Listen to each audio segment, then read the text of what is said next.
Road Redemption Preview.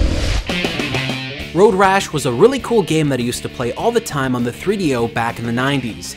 And that kind of gameplay, being on a motorcycle and beating up other riders, well, you don't really see that anymore. But recently, I played a game called Road Redemption, which really took that kind of old gameplay and brought it back. Road Redemption is pretty much a spiritual sequel to Road Rash, and it's from the guys at DarkSeas Games. This seems to be their first game coming out, and it's pretty impressive for their first try. There are 8 levels currently in the game, each one showing variations in gameplay. While the game does repeat a couple of the stages, the changes in the gameplay make the stages sort of feel different. Traffic changes in every level that you play. The game designers are trying to show you how much control the traffic has, so that you can actually modify the way that the traffic interacts with the player.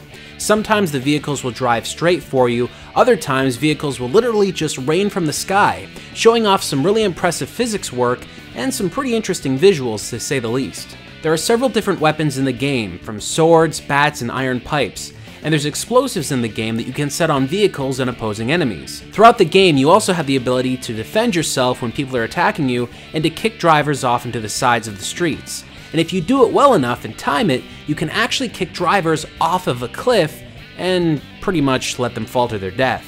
This title has some very fast gameplay, and when you turn on the nitro effects, your motorcycle just flies through the streets, with some really cool blurring effects that are very reminiscent of the Burnout series.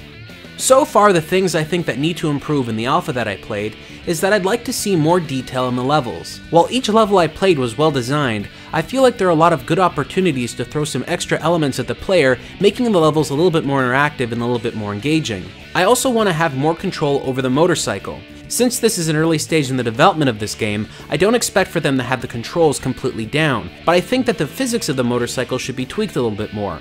It feels a little stiff and not quite perfect yet, but they're definitely getting somewhere.